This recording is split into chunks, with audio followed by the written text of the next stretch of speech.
So guys, 2026 has to be the year of waking up women because we're at that point in history where women hold too much power and they're not going to relinquish it, and we're in the mess that we're in because their decision making in positions of power has gotten too great for society to handle. And we're all dying. We're on a slow path to hell. So that being said, it's the age of Aquarius, and that is represented by the man carrying the bucket of water. Traditionally, in history, a role of carrying water was typically the woman's job to go to the river, get the water while the men were out hunting and gathering and providing food, broadly speaking. But now we're in the age of Aquarius, Pisces being the last 2,000 years, maybe something symbolically having to do with Jesus and the fish. Nonetheless, we're in the age of Aquarius right now. Some people believe started in the 60s, around there. And why I think that's so significant is because we, men, have taken the role of the water carrier now. We're feminine, we're weak. The woman rules. And it's very tragic, very symbolic of the times that we're in. Men are castrated. And there was another saying by Aristotle way back when, where he said, when men and women become equal, or when woman becomes equal to man, she becomes his superior. So it's not women rising up to the challenge of the man. It's men lowering their standards, and then we have supposed quote-unquote equality. And recipe for disaster. What I'm trying to get going forward is that women relinquish a little bit of their power, see what's been done to them and how their decision making really isn't their own. It's been scripted by society's rulers at large, and we all know who that is. But yeah, evil definitely goes after the woman's mind first. But the reason why we need women to relinquish some of their power is because when men relinquish power, it's actually very destructive. It's probably best, if anybody's going to have power over another, it's probably better that the man is in charge. Because when we relinquish that power, we have destruction. We're in the society that we're in now because we gave too much of it away willingly. But at the same time, because there's a lot of paradoxes in the universe, when women relinquish power, everyone gets a lot happier. Things are a lot better. Things are nice and sweet. And it's not a battle. It's not a fight, because truly, this entire time, we've just been allowing you to think you have power. And it's shocking to see and know how many people out there would actually disagree with that and say, no, women are just strong. We inherently have that ability and leadership in us. It's like, all right, we've got to stop this. It's 2026. You can't even talk to these people anymore. If they truly believe that, that's just time to call them a slur and walk away. With tact, depending on how old they are. These boomer women, thank you. Thank you very much for doing this to us. And boomer men, thank you even more for allowing these out of control B words to just wreak havoc on society. But all that being said, I want to show you the lifespan of the forming of the woman's mind here. So I've got this ad on YouTube that I saw it and it really just disgusted me because it just demonstrates so clearly the lies, the brainwashing, the manipulation of women's advertising. If everyone understood advertising, we wouldn't really be in that big of a mess either. And I know I'm probably preaching to the choir here, so I don't want to sound condescending or anything like that. But women especially need to know marketing, because if they did know marketing, they wouldn't be buying these products that just hate them. These companies absolutely hate them and are lying to your face. It's like this is elite level manipulation right here.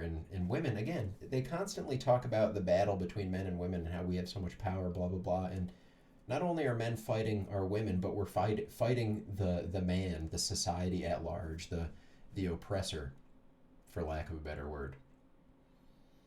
We're fighting the ruling class and our women, because the women, unknown to them, have been twisted. Their mind has been warped to hate us. And they are more likely to be servants of this system. Listen to how Lady Gaga, featured in the Sephora ad, just lies.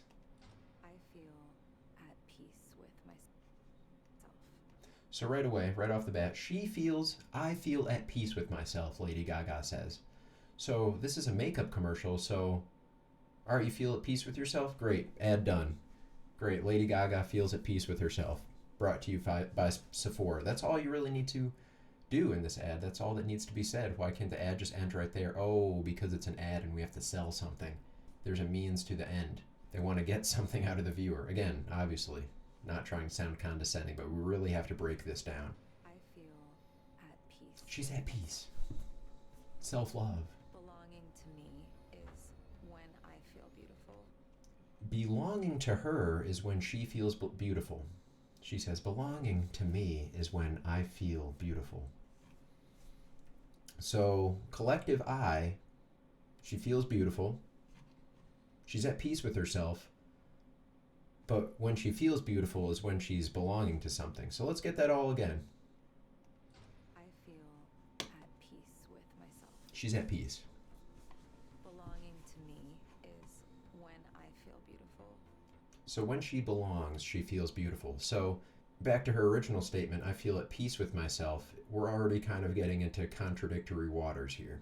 Because I is personal. It's singular. It's about yourself. There's no external things. There's no group. There's no us. But she feels most beautiful when she's belonging to something. Okay, so now we're in the collective. Without forcing myself to fit in. So she feels most beautiful when she's belonging to something that she's not forced to belong to.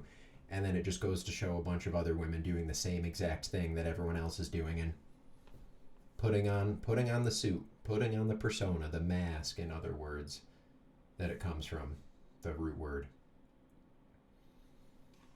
So listen to that again. Look at the imagery compared to the words that are spoken. I feel beautiful without forcing myself to fit in. As it just montages through other people doing the same exact thing, covering themselves with the same paint, they're saying, I'm not forcing it. We're doing this willingly. We want to feel beautiful, part of a group, but we're not being forced to do this. It's so I could feel good about myself, but it's really all about everybody else doing the same thing, and this dancing around the topic of there being female competition amongst women with each other about who can look the best. But no, it's not forcing you to conform. This isn't absolutely conformancy right in front of your face and just the messaging and the wording making it seem otherwise. I do feel beautiful. We belong to something beautiful. So it ends with a man saying, how do you feel beautiful? And then, we belong to something beautiful. So again, the ad starts with the singular I feel beautiful, I feel at peace with myself, then does a lot of dancing around the subject of, oh wait, yeah, I feel beautiful and I feel at peace myself, but really only when I'm belonging to something that I'm not forced to belong to, that I willingly belong to. So why couldn't the statement at the start just end the commercial right there? I feel at peace. Because you have to sell a product to the women. You don't really feel at peace. It's just women want to feel at peace, so when they hear that opening statement, oh, she feels at peace? How do I do that? I should listen more. But all I see is a bunch of little devils on the screen right here. We belong to something beautiful. And I'm not sure about that one on the far right, by the way. But we won't go there. The jawline looks a little interesting. But again, it starts off with talking about I, singular. I feel beautiful. And then it ends with, we belong to something beautiful. So wait, it's like, are you beautiful? Or do you just belong to something beautiful? Ooh. See that trickiness right there? It went from, I feel at peace with myself, I feel beautiful. And it's like, nah, forget that. It's actually, we belong to something beautiful. So it's the sisterhood, it's the women, it's the collective, it's the conformity. That's what's the beautiful thing. You're not beautiful at all, actually. So buy our products so you can be beautiful, dickhead. All right, on to the next thing. So that kind of brainwashing and manipulation can really only produce one kind of woman, and that kind of woman is the really depressed, antisocial, addictive personality kind of archetype that you see here. And I don't get any joy in this. It's actually kind of depressing seeing these grown women that have been popping up on the internet in the past few years just bawling their eyes out. And this is about a Starbucks drink, but we'll fast forward through most of this. I know it's probably dumb, but I just went to 2 different Starbucks. Hi, welcome to Starbucks. What can I get started for you today? Hi there. Do you guys have the summer berry still? We don't. I'm sorry, queen. I'm just desperate to find it. Yeah, everyone is supposed to technically like be out of it by now. And I just had the worst day. I really want my emotional support drink. I got laid off a month ago, but they gave me 30 days notice so that I could keep working, which I really... So right off the bat, this is supposed to be about her Starbucks drink, but obviously this was a boiling point, and a lot of stuff happened up to this point. So she mentioned she lost her job. So I'm not guessing. I don't think she's unskilled. I'm not going to assume that she's unskilled, but you could probably assume that the job she had wasn't very important as far as making money for the company, making it a profitable company, because if it was, she might not be losing her job. So she goes on to cry for like another minute and a half or something.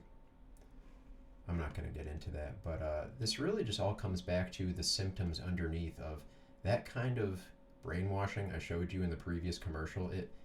It feigns and projects individuality, and you're beautiful and you're perfect the way you are, but not really until you come belong to our group of conformity and sisterhood and girl power.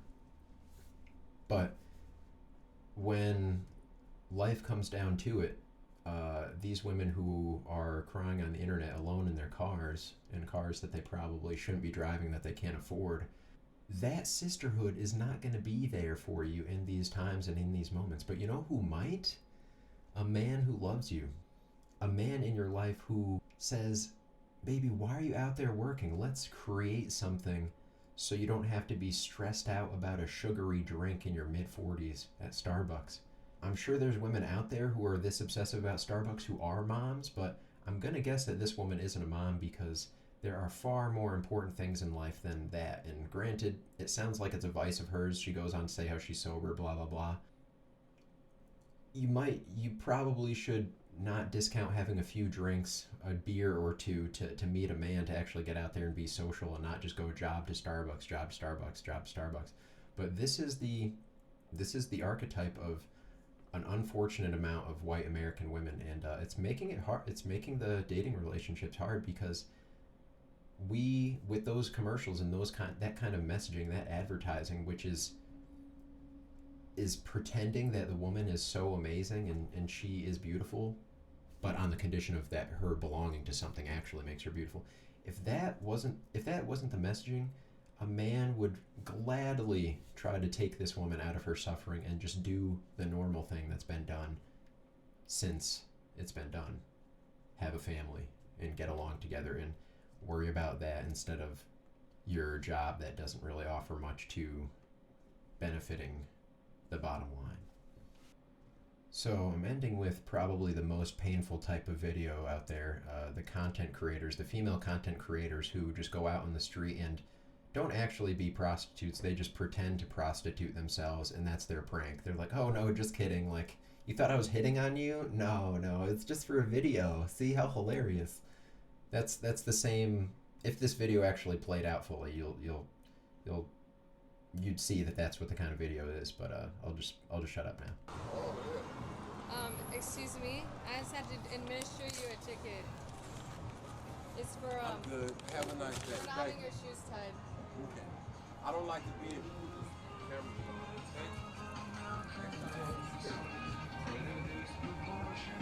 He said next time I'm gonna spit on your stupid ass. Is that what he said? Yep. That's crazy. So that dumb face right there is the reason for a lot of male rage out there in the world right now, and his rage, to be honest. He's probably a regular dude, probably has to work, if he is working, a regular job that doesn't pay as much as this girl's making to strut around in, clothing. I want to say so many slurs about women right now, but this is YouTube. You work a regular job and you see that creature walking around and men paying on the internet. They're paying for that to make other men miserable. It's exactly what he says in a second here. I'll shut up. I think I learned my lesson from that one. Hey, check it out. The next time you do it, this your last warning. You did it to me twice. Stop disrespecting me, bro. I don't know you. Don't let her get you in trouble. Because you a guy, bro. Stop. So basically, everything he says is right on point, and you know, they're playing the victim, and she's like, "Oh my God, why are you so crazy? Like, why are you acting like this? It's just a prank." It's like, again, the fact that we allow this type of woman to exist in the most likely boomer men out there who pay their money that they should be passing on and keeping into their generational wealth, putting into their generational wealth, they are funding this creature's existence, going out there harassing normal people with a septum piercing, overly done makeup, and just like looking like a scandalous, nasty dirtbag. So this is why 2026, it's so imperative to turn women away from whatever the hell this is, both ends of the extreme. The very miserable where you're relying on your Starbucks drink for your emotional support, as she said. If you remember that, she said, "This is my emotional support drink." And the other extreme of internet WHORE, out there just harassing people. So I know these are the extremes, but like, the men didn't vote for this. It was only inevitable that when women got into the workplace and stole the jobs from very well capable men and having positions thought up and created for nothing, we could have predicted, well, we couldn't have predicted this, maybe otherwise it wouldn't have been done, but this is why we gotta stop an end to this. We gotta put an end to this. We gotta make sure that women understand marketing from a young age. You know, I curse whoever came up with that saying, "Behind every great man, there's a great woman." These platitudes that we've just said without even thinking about them for so long, they are so dated, they are so destructive, we don't even know why we're saying them anymore. But it's phrases like that, "Behind every great man, there's a great woman." It's phrases like that that allow commercials where Lady Gaga is saying, "Yeah, I feel at peace, and I don't need this makeup, but really I do, and actually I'm only going to be beautiful if we're all part of the same thing that we agree upon, and if you're not like us, then you're not beautiful and you're not really at peace to begin with." That platitude creates commercials like that, where they create commercials where they're just draining on self-esteem like that. And then the reality sets in for the women sobbing with her Starbucks drink. There should be a man in that picture, and that woman was not the woman behind that man, because no man is there. And with the final scene where the female fake police officer whore, she's out there was a man behind her, but he's filming and enabling this societal decay bullcrap content. So yeah, there's a man behind her in that video, and there's the problem. He's the cameraman. He's not the star. He's not the foreground. He's the background. He's allowing the entire thing to happen, because what man in his right mind would go out there and film that kind of nonsense? Not a decent man. But I'm glad for that black man that stood his ground and said, "Hey, don't be messing with me," because that is probably that's probably one of the few reality checks that those two will get out there on the street. Not many people are very confrontational nowadays, but it's changing. You see, with all the ICE stuff going around lately, people blocking people's cars is so 2016 to 2020 in the street. So you're just going to get pummeled if you try to block anyone's car nowadays, and rightfully so.